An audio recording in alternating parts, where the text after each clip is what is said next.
Swear back there? I did just hear somebody swear back there. Oh, see, this is how it goes. It's Easter. Come on. This is the tech. This is our engineer back here. Hey. So, the seeing and the light. When YouTube is failing, I can say shit. Did it go down? It did. We're working here though. See where the backup's working. Okay. So, oh my goodness. All right. So the sign says, on the other one side it says up, and on the other side it says rise. Somebody said it should say yours.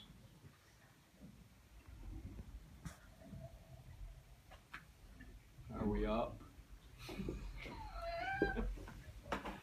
Okay. All right. So I want to talk about a couple of things. There's a lot of misunderstanding running around out there. So here's the idea that there must be sacrifice in order to atone. There must be sacrifice in order to, something must be sacrificed in order to gain something good. You got to give up something in order to receive something. This is just totally not true, and it's not even true in our own experience, but somehow we miss it. Somehow we miss it. We think that we gotta, that we give and then we get. So it gets us in this thought process of give to get, and that's really not very efficient, not very good, because remember that you can't give anything that you haven't already received. You can't give anything you don't have. So how'd you get it? You received it from somewhere, and then now you can give it, but you had to receive it first. So you're not giving first, you're receiving first, and then you're giving, right? And then you receive again. And the reason that happens is that that's how the universe works. That creation, that God is continually giving. That's what's going on. God is continually extending God's self as creation, and these are the gifts of life that continue to come to us. We don't have to do anything to receive them except to accept. All we have to do is accept them. And I like the word accept, because sometimes we think it means, oh, I'm just going to go along with the program. I'm accepting this right now. I'm just going along with it. I don't like it, but I'm accepting it. And we want to think about it a little bit differently. If we can think about everything that happens, if we accept it like it's a gift, it turns the whole connotation around.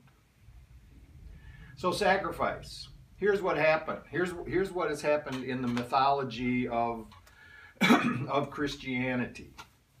And I'll go into it a little bit, but the upshot of today's message, many places, was that people, men, women, men first, then women, right? Because they're like an afterthought. Not true, but this is the patriarchal society. So are so messed up, have just gone beyond the pale, have sinned so heartily, and I mean with effort and passion, and got on that sinning so badly that God just said, I can't do nothing with them. And then said, okay, here's what I'm going to do. I'm going to give them one more chance. I'm going to send my son down there.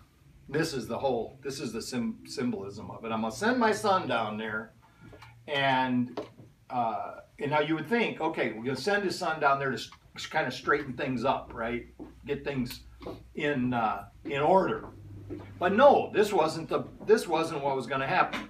I'm going to send my son down there and have my son tortured and killed for the benefit of these people who are so bad that I've washed my hands of them. I'm going to have him tortured and killed so that then they can be saved. So, does that make sense to anybody? Think about your own children for a moment. If you have some, just think about it. Is that something that you would consider?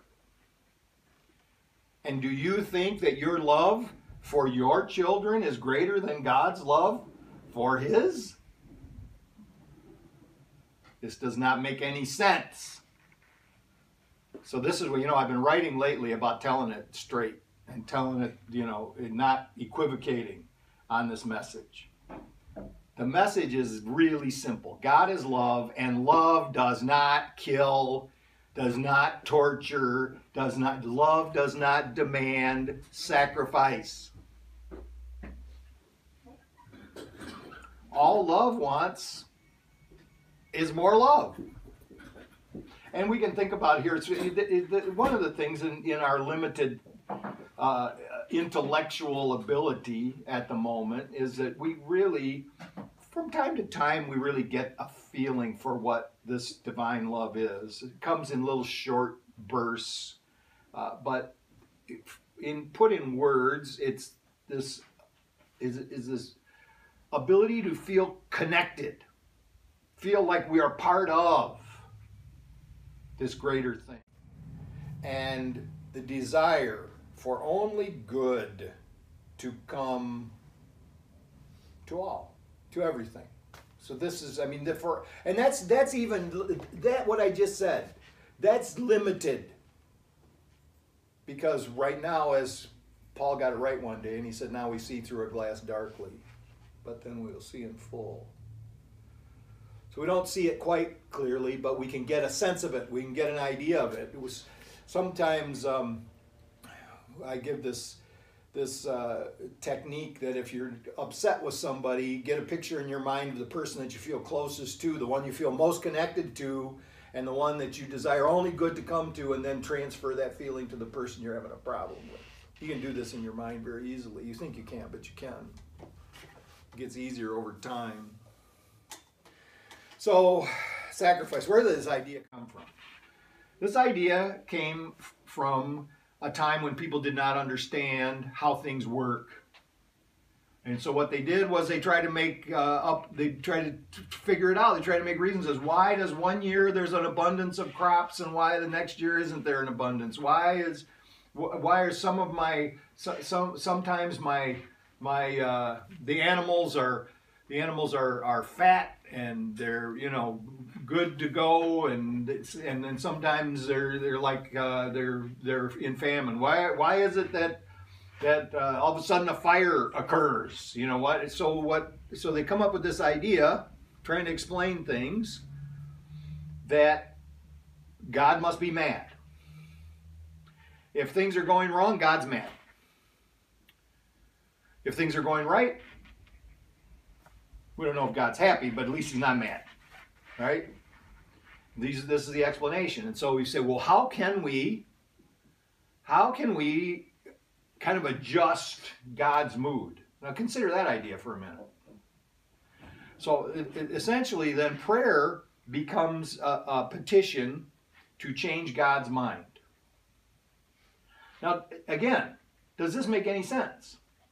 We're really thinking about it. So somebody's sick, and I say that it's God's will that they're sick. And so I pray really hard to try to change God's will. And the person gets better. Do I think that I change God's mind? God, all of a sudden God got more merciful than he was before. Again, if we're thinking about a loving God that is all powerful, everywhere present, then how in the world can we think that God's will was for the person to be sick in the beginning, in the first place? Where would that idea even come to us? Now, the Course in Miracles says something about this. He says everything that happens is a gift from God. But it doesn't mean that the thing that happened was, so that you getting sick wasn't a gift from God. The gift from God was that you don't have to be sick. That that actually you can choose to do something different. This opens up a whole can of worms then. Because I'm guilty already.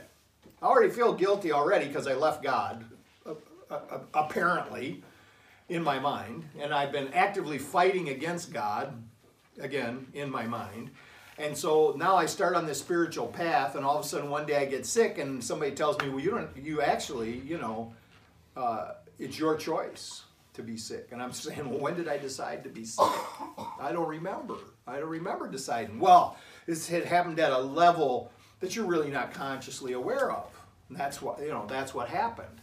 And then they said, and actually you being sick, that's actually you just asking for attention. This does not make me feel any better. I know this is what the Course says. Okay? So then I go, oh, okay. I just want attention, so that's why I'm sick. Yes, that's why. But I don't remember any of this. So it's happened at that deeper level. And so I said, well, how then do I get better from it? Well, you practice. You do the lessons, and you practice, and then you will see that there can be a healing of the body. And then I'm still sick. And then I go, well, here's another thing that I'm a failure at. Here's another. I'm not praying well enough. Just another one of those things to feel guilty about. I must not be praying good enough. And this is just the ego using every opportunity to hide the truth. And this is what the meditation was about this morning. That the truth is that we live in the light of God. The truth is that we are not really bodies. We are spirit. We have this body temporarily. Now, you know what, as I'm saying all this, I forgot my disclaimer. I'm not trying to change your mind about anything. I'm just presenting these ideas. You can take what you need and leave the rest. It's okay. Try it out. Try it out for yourself. See how it works. Come and report back. Right? So, but I'm going to tell you what I think about it. So the sacrifice. People decided that, well, the reason that things are not going well is because God's not happy. So how can we make God happy? Now, just think about how in the world does this even occur to somebody? Here's how we're going to make God happy. We're going to take the best sheep in the herd, and we're going to take it up on the hill, throw it across a stone of some kind, and we're going to cut its throat and let its blood be a gift to God. That's going to make God happy. Again, does this make any sense to anybody? But it made sense then. And the reason it made sense then was the world was really actually quite a bit more dangerous than it is to us. Right? And the idea behind it all was we're going to give up the best of what we have to God in order to atone for whatever bad thing we did that made God turn his face away from us. So we're going to give up the best of the best. It had to be the best. There's the deal. It had to be, you couldn't give some weak thing. It had to be your best thing. Now, if we think of the symbolism of this, we could probably work with this in a spiritual way without killing any animals or killing any people, right? We could probably work with this idea. If we just think about what does it say in the Course in Miracles lesson that says to have all, give all to all. So if we were to give all of ourselves, if we were to give all of ourselves in love to the rest of life, to all of life, this then I would think would be pleasing to God. So yes, we want to give the best. Give the best of ourselves. So this whole idea of sacrifice, and it was quite common in the Hebrew community. This is what they do. They sacrifice the best animals. They had all sorts of superstitious ideas about it.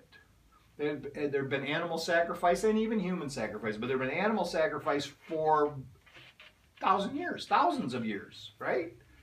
And it had this huge magical kind of connotation to it. And so when it comes time for this new way of thinking, all of a sudden Jesus shows up, and he is, what's he doing? He's going around preaching love. He's going around talking, and he is very clear that his message is love. And he's very clear that all of the laws in the Torah, all of the laws in the books of the prophet are based on love. And if you can't find love in it, you're not reading it right. You need to go back and look again, figure it out. So he is saying, love the Lord thy God with all thy heart, with all thy mind, with all thy soul. And the second is like unto it, love thy neighbor as thyself. And on these two hang all the law and the prophets. So everything lies in love.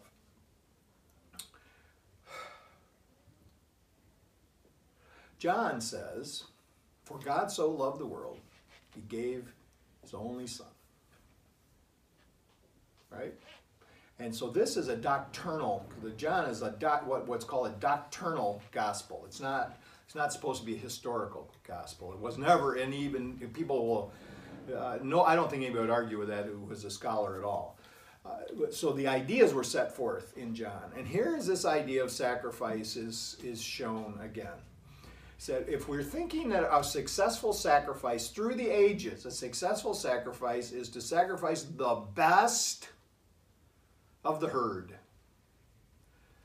then in order to wash our souls clean, we need a huge sacrifice. We need the best sacrifice ever. We need to sacrifice the best of the best.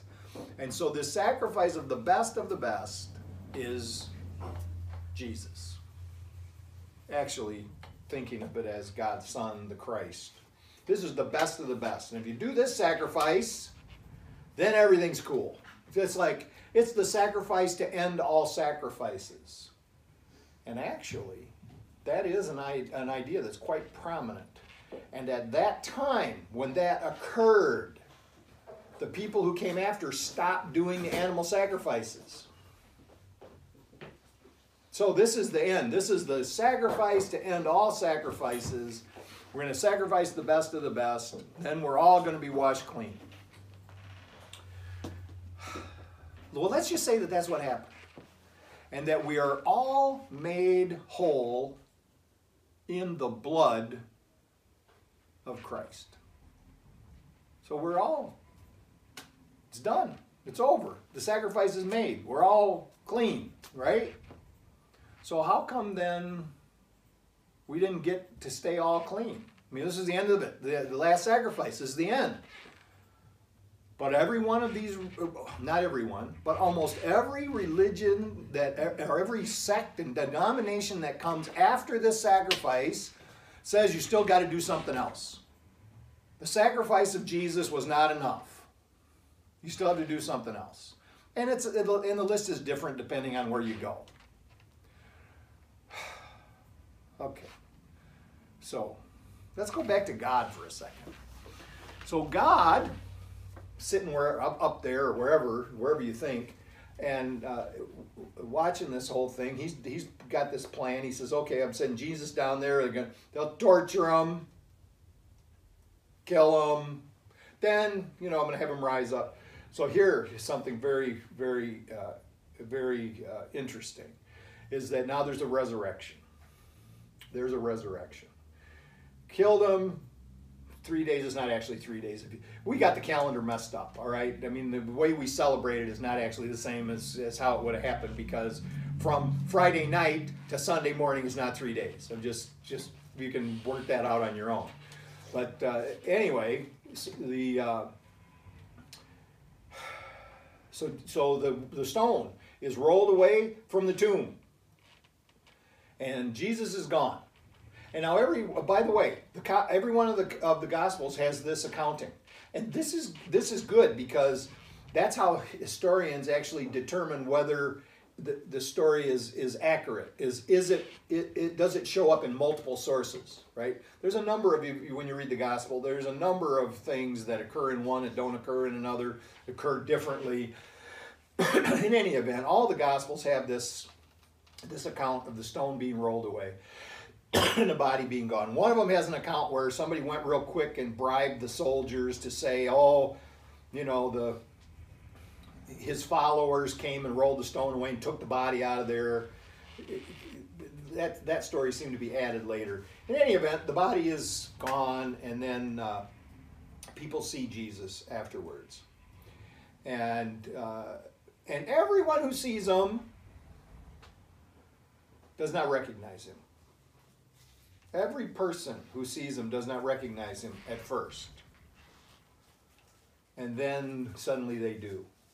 And there's a couple of, in one of the Gospels, he instructs clearly, he says, you cannot touch me right now because I'm changed.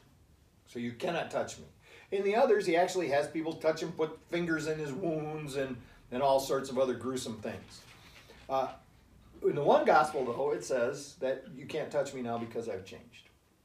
And this change is what I think about, is that the reason you can't touch him is he's not a body. He's not a body. And this is what this meditation was about today, is that we're not a body, that we're a spirit.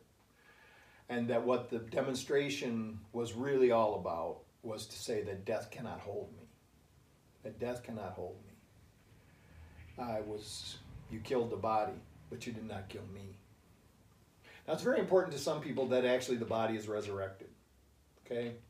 And people say, well, you know, God can do anything, so it's all possible. But the fact of the matter is, in that amount of time, the body, if the person is actually dead, the body is corrupt in so many ways. It's not like you're just going to revive somebody. It's just, I don't know even. But people say, well, you know, God can do whatever he wants. Well, then if God can do whatever he wants, why did God go through all this rigmarole in the first place?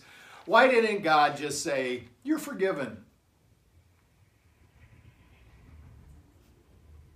Why was it important to have torture and murder in order for us to be forgiven? Again, doesn't make any sense. To me, doesn't make any sense. Now, there's a couple other things that don't make any sense. We've got this big, huge vendetta that's thousands of years old now between many Christians, so-called, and Jews. Not that the Jews are against the Christians, but that the Christians are against the Jews. And why are they against the Jews? Well, they killed our Jesus. They killed my Jesus. Well, wait. Hold on. Didn't you just read a minute ago that God sent Jesus to be tortured and then killed? And you will say it, if I asked you that question and said, is it God's will or not? You'd say, yes, it's God's will. I would say, well, why in the hell are you mad at the Jews then? Well, because they did it. Well, they didn't do it. Your book says that God sent them to be killed for your salvation. Well, here, you know what that makes sense to? It makes sense to judgment. It makes sense to hate. It makes sense to this feeling of alienation when either we don't understand someone else or we disagree with them. We make them the alien other. We find any reason that we can to be mad at them, to separate them from us. This is the real issue. The real issue is that we feel apart from. We don't feel a part of. This causes all of our problems. It causes all of our conflicts. It causes all of these things that we call suffering, but for some reason we keep holding on to. Well, let's just go back to the original premise. And you know, I just saw it happened a couple of years ago. There was a mainstream religious leader, had a huge church, huge following in a large organization. I'm sorry, I can't remember the name of it. But he came out and he just said, it's obvious to me from reading the scriptures that we're all saved. Everybody is saved. Everybody is safe. Jesus washed away the sins of the world. I would add with his blood. Okay? Washed away the sins of the world. Everybody's cool. No problem. We're all saved. His own church fired him. He's excommunicated out of the organization. And he was on 60 Minutes, and they told the whole story and everything like that. But so why? Why? Because control issues. If you're all saved anyway, you don't have to go through all this stuff, right? You don't have to jump through all these hoops. You don't have to come put your money in the basket. I mean, that might not have been a huge deal, but it probably might have been something. But the big thing about it is, if we're all saved, then just think about that. Just think about that for a second. If everybody is washed clean of all of their sins, then what do we got to talk about? Gossip goes right out the window. Well, that's very uncomfortable now. I think I can't do that anymore. All the times that we sit around saying, oh, I can't believe he did that. All the times that we've said to ourselves, oh, I would never do something like that. All of that conversation. Useless, worthless. God's not judging. Everybody's washed clean. Everybody is saved. Here's what I'm going to suggest. I'm going to suggest that God did not send Jesus to be tortured and killed. God sent Jesus to tell us to love one another. God sent Jesus to tell us to love one another, and what we did, and then the first line in the lessons for the week is complicit. We are complicit. We were complicit. And you say, oh, I wasn't even alive. That's 2,000 years ago. I wasn't even alive. We, together, we're in conspiracy against love. And so when Jesus came and told us to love one another, we killed him. We killed him. Not the Jews. I'm talking about us, collectively, our consciousness. We killed him because we could not deal with the idea that we don't need to be mad at anybody. We could not deal with the idea of to let go, to release judgment, because we have believed we are separate. This is the only sin. And God's already forgiven it. So Jesus came, we killed him. We blame somebody else. Or what? I can't figure it out. I mean, we blame, somebody else has to be to blame. You can blame the Romans. You can blame the Jews. But we did it. But what happened? He didn't die. We killed him and he didn't die. And he said, forgive them, Father, for they know not what they do. Because we don't. And then on the second day, he rose. He rose and he appeared to people.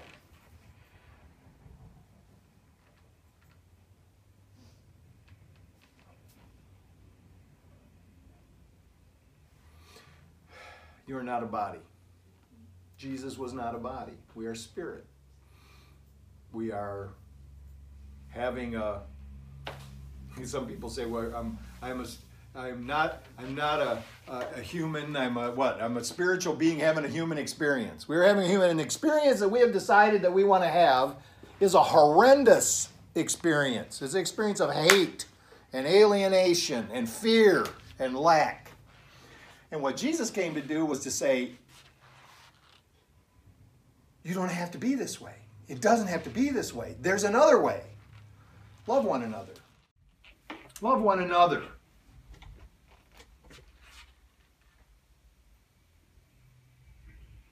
Let's have an uprising. Let's rise up in consciousness. Rise up over and above this consciousness of being separate. Give love. Have a happy Easter.